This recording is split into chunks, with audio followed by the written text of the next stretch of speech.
So hi everybody, I'm Sharon Beckman-Brindley. This, as you know, is Pat Coffey, and this, as you know, is Susan Stone. So we are here tonight as the 10th offering, really, in our series on the Noble Eightfold Path. We did a introductory overview, and then a whole series of different teachers have taken a one topic at a time. I think those are not on the website yet. I'm not sure, but they are. They are. Some of them are on YouTube. Some of. Oh, okay. And anyway, there's going to be the whole series will be up at some point. But what we wanted to do is to take a moment here at the end to kind of review and wrap up and respond to any questions that may have arisen. We've received a few of them, and you may have more as the evening goes on. So I wanted to start with just an overview of the Noble Eightfold Path, where we've been over the last now 9 weeks, and then we'll move to some questions and see what you have. So we talked about the fact that the Noble Eightfold Path is really the kind of roadmap, if you will, or the travel guide, rather, of Buddhism. It's the way, the path, if you will, to finding the kind of freedom that the Buddha offers. And each of the factors of the path is like a hologram.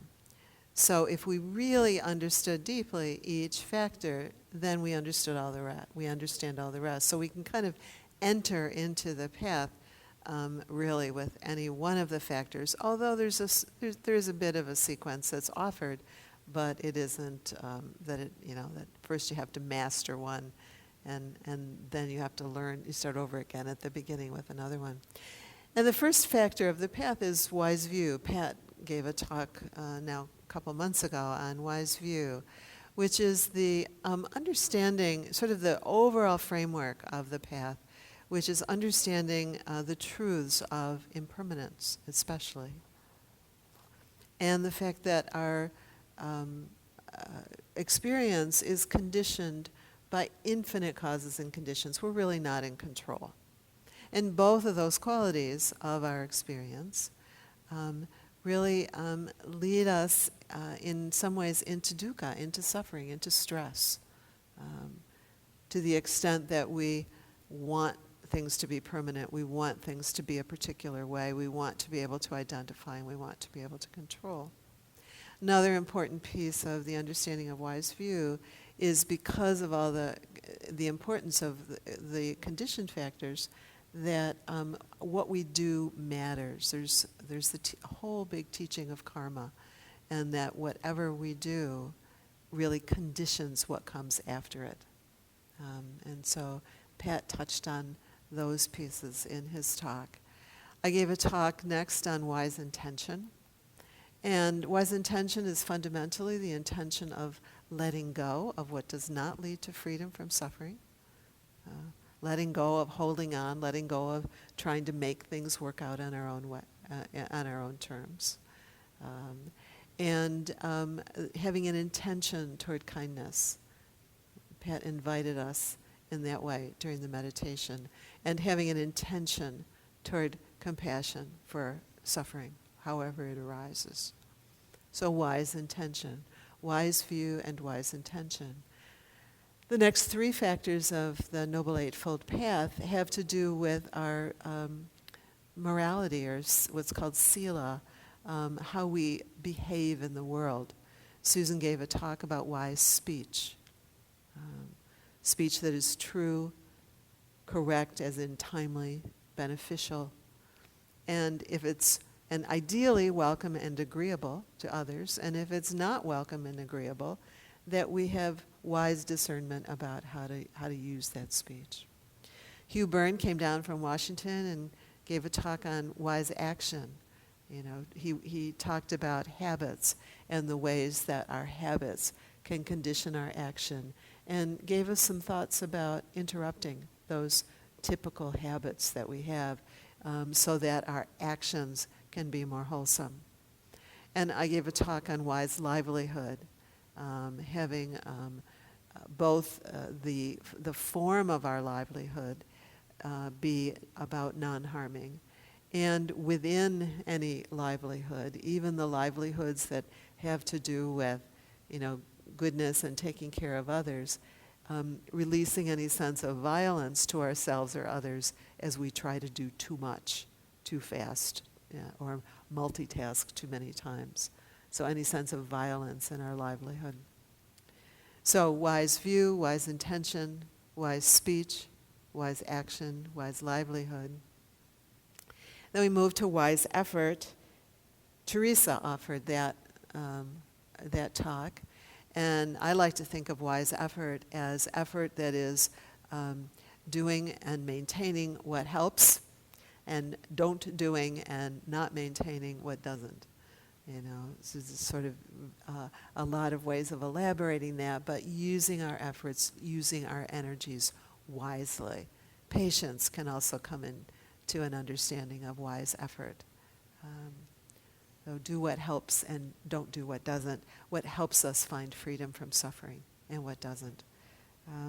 Jeff gave a talk on wise mindfulness, and he talked very personally about his own experience of his mother's death and the difficulties and the blessing of mindfulness, of being able to be aware of his experience in the present moment in ways that allowed him to be fully present and to release some of the stresses and some of the suffering. And then Sharmi last week gave an amazing talk about, along with monkeys, remember the monkeys? On wise concentration. And with the monkeys, she talked about the hindrances that can interfere with our ability to concentrate, to really bring our awareness and direct it where we want it to be, and to have it be focused in a way that's wholesome. So wise view, wise intention, wise speech, wise action, wise livelihood, wise effort, wise mindfulness, and wise concentration. And that's what we've been doing together over these last many weeks. We have a few questions that came to us following some of the talks, and we also want to open it to you all, and what kinds of wonderings you have about those the teachings that we've offered. So we'll make a little room for that. Maybe we'll start with a couple of the questions that we've received. Either sometimes people would approach us right after the talk, and sometimes people would send them to us or write them down on a piece of paper. So, you want to start? Sure. So the first question that we've got is if we follow the first and third group, and that is the wise intention and wise view is the first group, and the third group is the concentration group. So wisdom and concentration. Then the question is, won't the Sila path, that's the morality, won't the morality path automatically follow? And I think this is a really great question. It is very insightful because I think the answer is yes. Morality. These are just basic human, common sense understanding of what enables life to flow smoothly. And I believe if we have wise view and wise intention, and we develop in terms of our mindfulness and effort and concentration, then we can automatically, really simply, immoral behavior is no longer, it hurts for the practitioner. You don't want to do it. Doesn't mean you never do it, but you don't want to do it. The Buddha taught it, however, and I know I've read something about Bhikkhu Bodhi, who made a very strong comment, how important it is to be very specific and really commit to the precepts explicitly, which is moral effort. So the Buddha did teach it, and I'm going to give just a little bit more information here. He taught it because, first of all, it's important for the monastics, but he also taught it to lay people whom he knew didn't really have the opportunity, or he believed, unlike us, that they didn't have the opportunity in his day and age to really do the kind of meditation, the wise concentration, the mindfulness practice by and large that we do. It was like step one, getting on the bus, the morality. I would like to point out really briefly, it may be seen as the first step, the common sense step. I think that also sila, the morality, is the ultimate step. And this is really shown in Zen Buddhism, where they have a picture, I would say a map of awakening, and the ultimate stage in the map of awakening is going back into the world. And what is going back into the world? And that means behaving certainly on a moral way. It is in a moral way. It's a progression. So I think, yes, it's natural, but we need to cultivate it explicitly at the same time. Great, thank you. I'm going to do this one, and then you can pick one of the others, or you're going to ask about the here. I'm just going to do this one because it had to do with the talk. I know. They can hear us. So don't say anything secret. Okay. Somebody asked me, when I talked about wise intention, I told a story about my airplane flight to Bali, and kind of coming into the plane and finding my seat partially occupied, and the kind of challenge that was to my mind. And somebody asked me after that. After the talk, she said, "Well, why didn't you just change seats and move to the middle seat, and just trade seats with this person?" And my initial response was, "Well, it didn't occur to me to do that." But as I thought about it, there's actually a more important response to that, which is that renunciation doesn't mean the sort of, when I was a little girl in Catholic school and we would have Lent and you'd have to give up good things because it was good for you, give up candy or whatever it was and really suffer and sacrifice and it was really good for you. That isn't what renunciation means. Renunciation really is, letting go of any mind states that are really going to keep one trapped in suffering. And for me, at that point, the mind state that was keeping me trapped in suffering was the sense that this seat was mine and I deserved it, and I was going to be miserable if I didn't get the whole thing. So that moving into the middle wouldn't have helped anything. In fact, it might have actually made it worse. And furthermore, even if it theoretically would have helped something, to the extent that I was not ready to or available to do that, then the renunciation would have been some kind of white-knuckled, being a holy person, martyr, that isn't what renunciation is about. It's about what can I do with an open heart so that I'm releasing any mental state that is interfering with my own happiness at this point. So really kind of understanding the depth of renunciation, that it's not about, kind of having certain ideas about what behaviors are going to, solve a problem or make me a good person or something like that. Okay? So could I add just something a little Sure. bit to that? So I had a similar situation where I had reserved for me was the window seat, and I came on a plane, and there was someone who was indeed, she was quite overweight, and she was sitting in my seat, and I said, that was my seat. And she said, she was really uncomfortable, and she said, the stewardess said that I could sit here, and she had it was the window, so she gave her a little bit more room, and me, said, oh, well, something like, oh, well, okay. I didn't contest it, but I could feel in my inside, I didn't like it. And over the duration of that flight, what I did, what began coming up for me was compassion for her. I could see how uncomfortable, I don't mean just physically, but how uneasy she was. Not that's just she was sitting in my seat. She was not happy, and I could feel that. And I can't say that we had the kind of connection that you did, but so I'm suggesting, in addition to the renunciation, there was this idea that really arose, and I didn't try to say, oh, I need to be compassionate, but it just arose. Right. Oh, look at this woman who is so miserable, and just feeling that. So that was also Right. another factor. So the intention of opening to both kindness and compassion as Yes, well. except I can't take credit for intention. It just happened. Well, I might disagree, but all right. All right, here, let's give this to Pat. Oh, there's another one here that's moving. Oh, okay. You have your very own.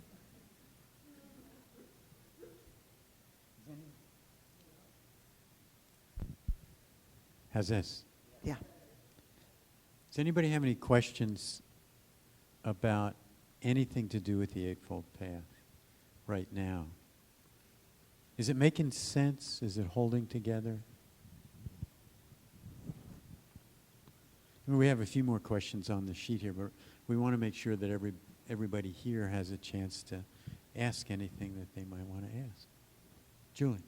I just had a comment, which is that I have certainly heard teachings on all of this through this community over a decade or more, but I so love having 10 in a row spelled out. And it was so helpful, and I feel like I'm ready to hear it all over again with a different teacher. Yeah. On the exact same, the exact same 8, and I can hear it again and again. And there's something about having them in close succession and having each teacher so focused on expressing a particular part of the path that was really deep learning. It's like a consolidation or something. And I also remembered at an earlier time, years ago, one of your teaching about the Eightfold Path said that it's not, of course, linear, and one way to look at it was a many-faceted jewel. And that always stuck with me, too, that these are 8 sides of something, that it doesn't even take the form of a line or circle, but it's different sides of the same thing, Nice. which is helpful for me also to kind of keep remembering. It's not like, I got to do this, then I got to do that. Like my usual to-do list, it's not like that. So I just really appreciate the series.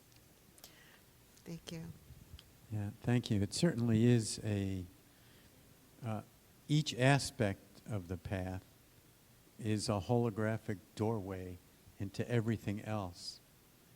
And that it is I find it a reflection for a lifetime. I mean, as I learn some more things and as my view and perspective changes, my experience of all these path factors kind of enriches itself. And so I don't ever see it really ending.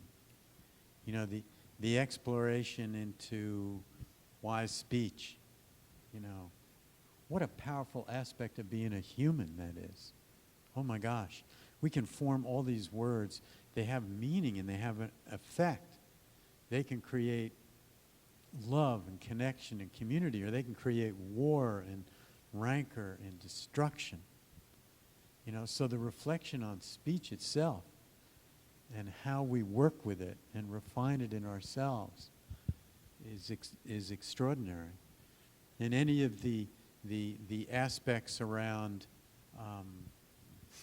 action in the world or livelihood,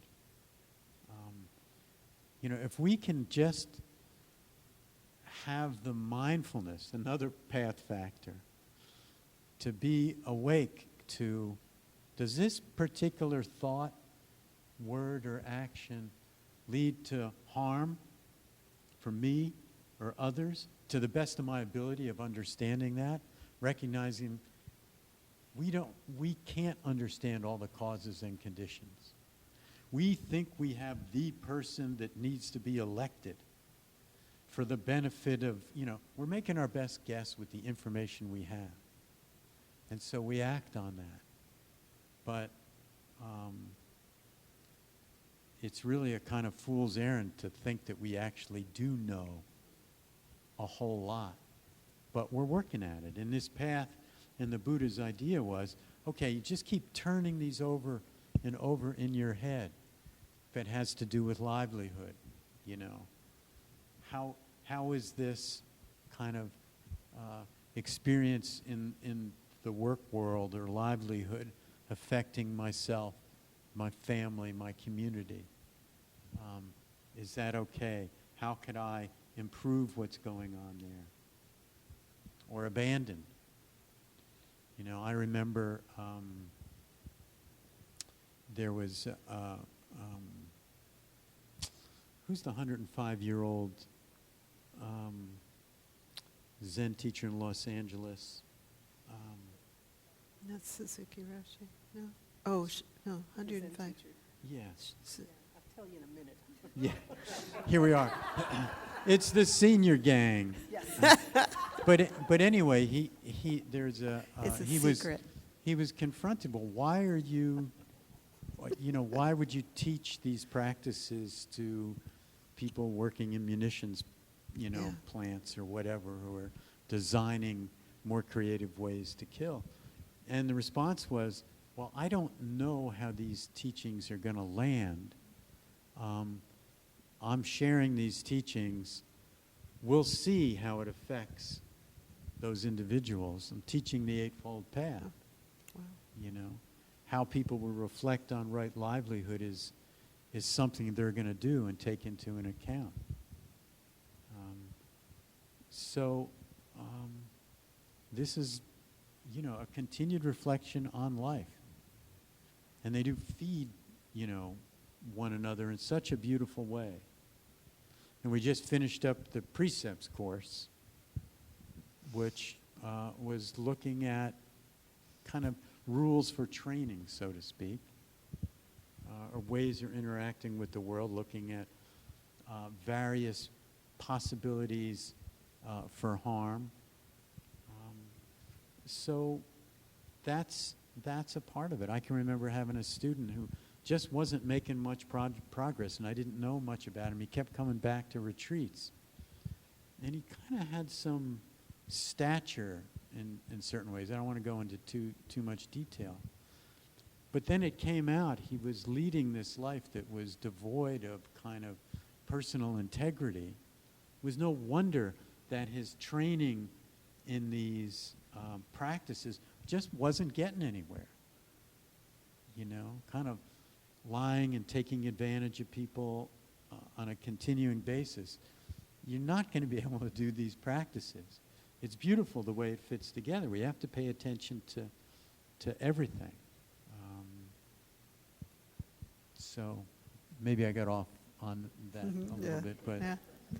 I wanted to underline too, what Julie said about, that we could just start over again. We absolutely could, and with all the different voices, we could kind of just trade topics, but also with the kinds of questions that you have, that each of you as a participant as well in, okay, but what about this? What about that? That we really could start over again, as a whole community, and we could just keep doing that over and over again, and it would be fruitful. Why don't we ask, does anybody have questions now? All In right, why don't you addition- do that? Does Yes. anybody have a question? I see a hand. There. I'm very new. I've joined the group the last done a couple of polls, Eightfold Path. So I hope you'll forgive me if this is asking something that you covered, but coming at it from a Western perspective, you've got wise view and wise mindfulness and wise concentration. And those all sound to me like thinking about things right. And the distinctions are a little vague to me. I'm also interested in sort of the historical division in your supposed beliefs and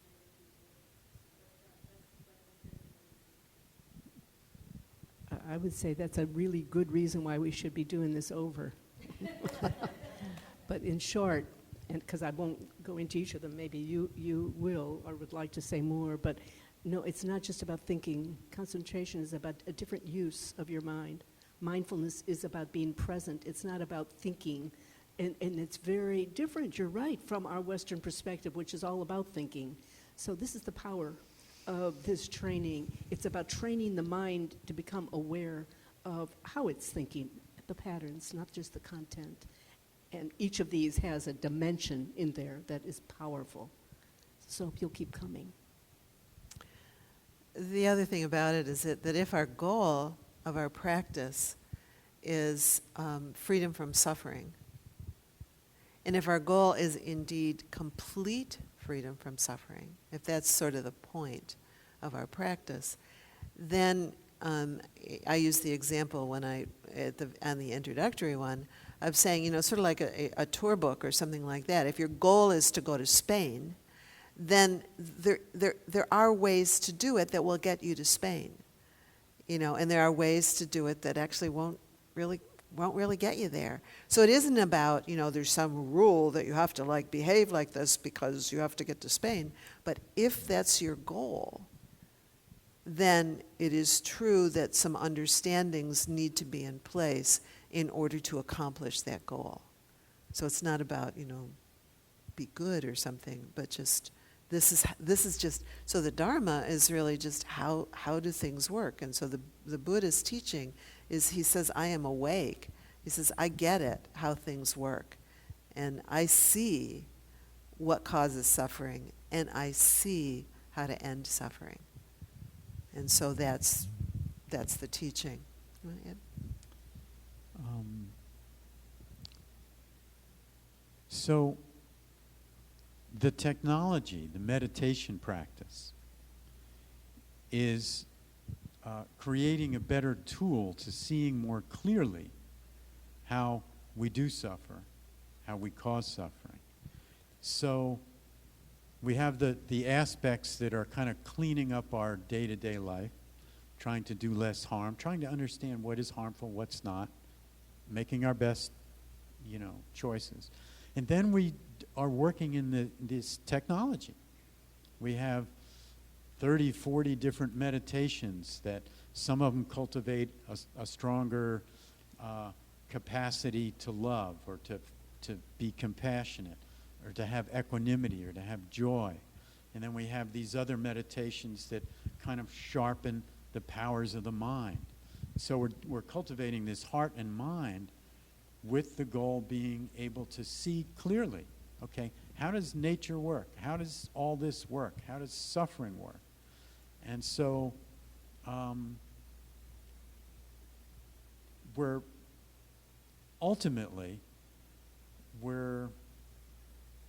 simply seeing more clearly into the nature of nature. If we grasp and hold tightly to something and not, for those moments, not realizing that everything changes anyway, there's nothing we can do about it, we end up with rope burn because it's changing, we're trying to hold on. In the same vein, if things are unpleasant and we thrash and push and scream and whine and moan continually, we exhaust ourselves. We're learning that, that changes also, like everything else. And so there's just a greater management of our day-to-day affairs and a greater walking with nature as opposed to against it. And so the word Vipassana is another term for what we teach here, the type of meditation, and it simply means to see clearly. That's all. So we use these techniques. We also work in our own lives to try to make less of a mess so that it allows us to relax more deeply into these practices, and out of these practices come insights or understandings. They just automatically arise. And those insights and understandings then inform how we lead our life. oh, now I understand that relationship. Or, oh, now I get, how to work that project. Or now I get impermanence. Or now I get in suffering in a whole new way. So it's this, many of you have heard it, but I like to talk about we know what a vicious cycle is, where we think, say, or do something that just makes things worse, and then our whole perspective gets narrower, and then we react again, and then we get negative stuff back, and we react again. We all know what that's like. But this is a virtuous cycle.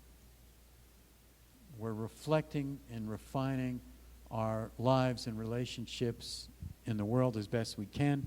We're learning a technology that allows us to relax with a clarity so we can really see clearly what this life is about, which then can affect our day-to-day living again, which then has us even practice more deeply and see things to a greater, more nuanced level. So round and round the virtuous cycle goes, and once we get traction, we know when we start veering off. It's like, wow, I can't believe I just did that, or something. And it kind of holds us as we continue exploring. And we could do this over and over. Yeah. All these aspects are so interesting and nuanced. Looks like maybe we have time for one more. Is there one? Yep, Jean.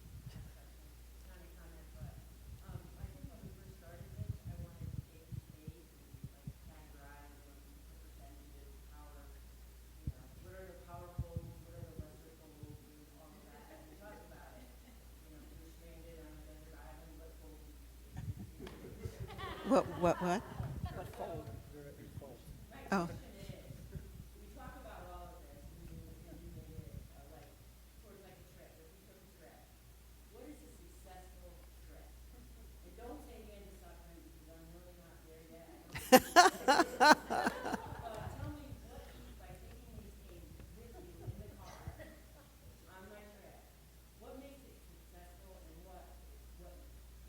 Yeah.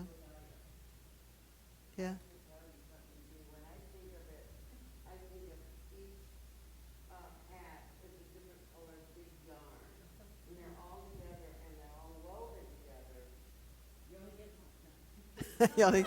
you only get one. So, Yeah. the first hat is blue. And it goes like this, but it touches all the other ones. And at the end, what's the outcome, Mark? Well, no, Mark, what do you know, Mark?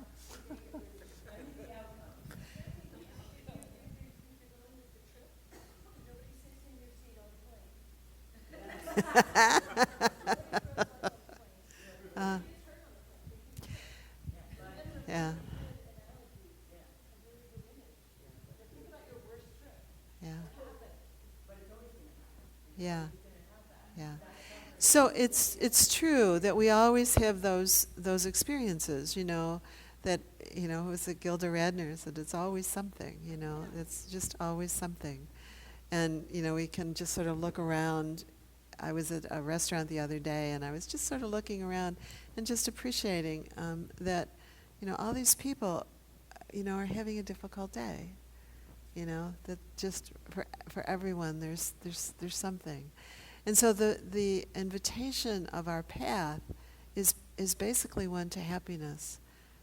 How do we find, I think it's Ajahn Chah says, if you let go a little, you'll have a little peace.